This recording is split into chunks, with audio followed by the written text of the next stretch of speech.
السلام علیکم ناظرین۔ زباریہ ماہم کو ہی دیکھ رہی تھی جب ماہم کی نظر زباریہ پر پڑی۔ زباریہ کے چہرے پر ہلکی سی مسکراہٹ تھی جسے ماہم برداشت نہ کر سکی اور اپنی جگہ سے اٹھ کر زباریہ کے پاس جا کر بیٹھ گئی۔ ابھی ماہم بولنے ہی والی تھی کہ پہلے ہی زباریہ بول پڑی۔ ارے ماہم، تم یہاں کیوں؟ میں نہیں آ سکتی؟ آ سکتی ہو، پر میں توقع نہیں کر رہی تھی کہ تم آؤ گی۔ آخر اتنا بڑا دل ہر کسی کے پاس تو نہیں ہوتا نا۔ اب جانے بھی دو پرانی باتوں کو۔ او ہاں، تو تمہیں کہنے آئی تھی وہ تو سن لو۔ فرماؤ۔ زبردستی کی شادی مبارک ہو، ماہم تمسخرانہ انداز میں بولی۔ خیر مبارک۔ ویسے کل سے میں سوچ رہی ہوں کہ ایسی زبردستی کی شادی ہر کسی کی نہیں ہونی چاہیے۔ شرم کرو، خود کے ساتھ برا ہوا تو دوسروں کو بددعا تو نہ دو۔ اب بددعا تھوڑی دے رہی ہوں میں تو اپنے تجربے کی بنا پر کہہ رہی تھی تمہیں۔ پتہ ہے میں یہاں پر بیٹھی کیا سوچ رہی تھی؟ یہاں کہ اگر میں امی ابو کی مرضی نہ مانتی، ان کی نافرمانی کرتی تو آج ایک اتنے اچھے انسان سے محروم ہو جاتی۔ خیر تو ہے، یہ وہی انسان ہے جسے تم بھاڑ میں جھونک رہی تھی اور جس میں تمہیں کوئی دلچسپی بھی نہیں تھی۔ بس محضان کی محبت کا اثر ہے، میرا خود پر کوئی اختیار ہی نہیں رہا۔ زباریہ جس طرح دل پر پتھر رکھ کر بول رہی تھی یہ وہی جانتی تھی، کیونکہ ماہم کو جلانے کا یہ موقع وہ ہاتھ سے جانے نہیں دینا چاہتی تھی۔ جھوٹ اس سے بولو جو یقین بھی کرے۔ محضان کی تم سے نفرت کی میں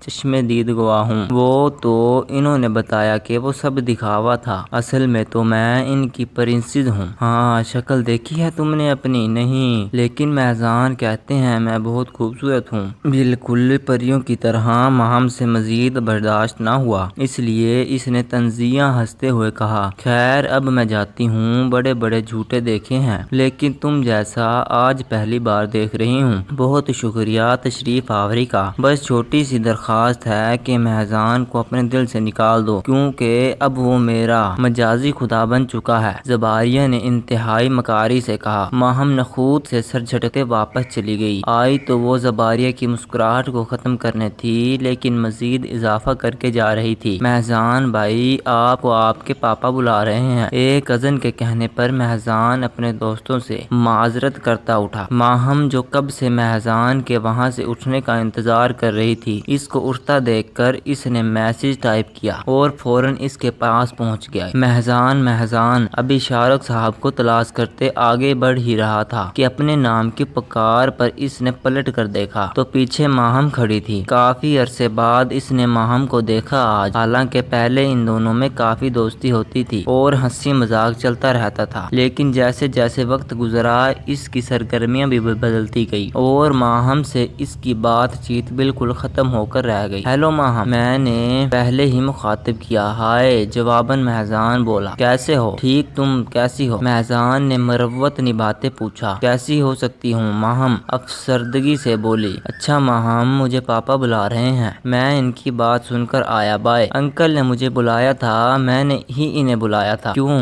ایسی کون سی ضروری بات کرنی تھی؟ محضان نے کوفت سے پوچھا۔ محضان، تم ایسے کیوں ریئیکٹ کر رہے ہو جیسے میں کوئی اجنبی ہوں؟ ہم آپس میں کتنا کلوز تھے، ہر بات شیئر کرتے تھے، اور اب دیکھو تم نے شادی بھی کر لی اس چڑیل یعنی زباریہ سے، اور مجھے بتایا تک گوارا نہیں کیا۔ پتہ نہیں کس جنم کی باتیں کر کے میرا دماغ خراب کر رہی ہو۔ یہ کلوز، محضان نے کرتے ہوئے سوچا۔ ویسے مجھے چھوڑو، تم اپنی بتاؤ۔ تم تو بہت خوش نظر آ رہے ہو، اتنی خوبصورت اور دلکش لڑکی سے شادی کر کے۔ ماہم نے اپنے نہ نظر آنے والے آنسو ٹشو سے صاف کرتے کہا۔ صرف خوبصورت ہونا ہی کافی نہیں زندگی گزارنے کے لیے۔ میرے نزدیک زیادہ اہمیت اس انسان کی ہے جس کا اخلاق اچھا ہے۔ دوسرا جملہ کہتے ہوئے محضان تھوڑا ہچکچایا۔ ضرور صبح والا اپنا اخلاق سوچ کر، لیکن پھر بھی ڈھیٹوں کی طرح کہہ رہا، ہاں تم اتنی فلسفانہ باتیں کب سے کرنے لگے؟ ایسی باتیں تو ناکام عشق کرتے ہیں جنہیں اپنی محبوبہ نہیں ملتی اور وہ خود کو یوں تسلی دیتے ہیں۔ محضان کے کان پک گئے تھے، اس لیے وہ یہاں سے جانے کے بہانے ڈھونڈنے لگا، لیکن جب اس کو زباریہ کو دیکھا جو انہیں ہی گھور رہی تھی، کوئی دیکھے نہ دیکھے زباریہ تو دیکھے گی، تو اس نے یہ ارادہ ترک کر دیا اور خوش دلی سے ماہم کو دیکھتے بولا، ہائے، تم نے کیسے جان لیا یہ بھید؟ یہ تو میں نے خود سے بھی چھپا رکھا تھا۔ ماہم کو خوش فہمی نے آن گھیرا۔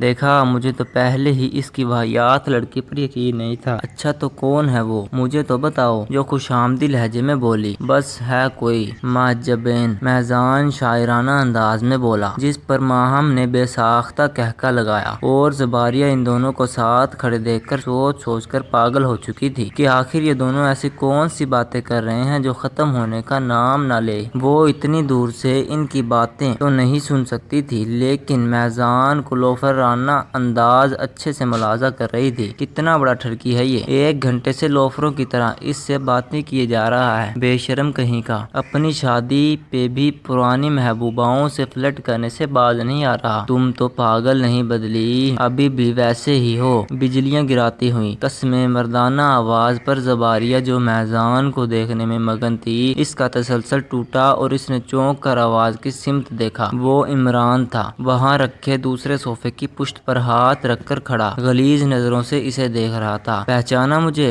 زباریہ دنگ رہ گئی۔ تم پھر بمشکل گلا ترک کرتے وہ بولی، صدقے جائیں اس معصومیت کے، یہ قاتل ادائیں ہی ہوتی جنہوں نے مجھے تمہارا دیوانہ بنایا تھا۔ ویسے آپس کی بات ہے، وہ کیا نام ہے تمہارے سرتاج کا؟ ہاں مہذان، اسے بھی ایسے ہی پھنسایا ہے نا؟ آخر کو یہ تمہارا یہ من پسند مشغلہ جو ٹھہرا، پہلے مجھے اب مہذان کو، اس کے علاوہ نہ جانے اور کتنے ہوں گے۔ زباریہ کو اس کی اس گھٹیا گفتگو سے بے پناہ کراہیت ہو رہی تھی، اس پر مزید یہ کہ سب کی نظریں بھی اسے خود پر محسوس ہو رہی تھی۔ وہ اور خوف کی وجہ سے اس کا رنگ پیلا ہو رہا تھا، لیکن وہ ہمت مجتمع کرتی بولی، دفع ہو جاؤ یہاں سے۔ یہ عمران کو کیوں بلایا تم لوگوں نے؟ اس کا کیا کام تھا یہاں؟ ماہم نے جان بوجھ کر مہذان کا دھیان زباریہ اور عمران کی طرف کروایا۔ وہ حیرت سے عمران کو دیکھنے لگا۔ عمران، میں تو اسے جانتا ہی نہیں۔ جھوٹ تو نہ بولو، اب زباریہ نے بتایا ہی ہوگا کہ اس کا ایکس فیانسی ہے۔ مہذان الجھ کر پہلے اسے پھر دوبارہ سٹیج پر دیکھنے لگا۔ To be continue episode 60۔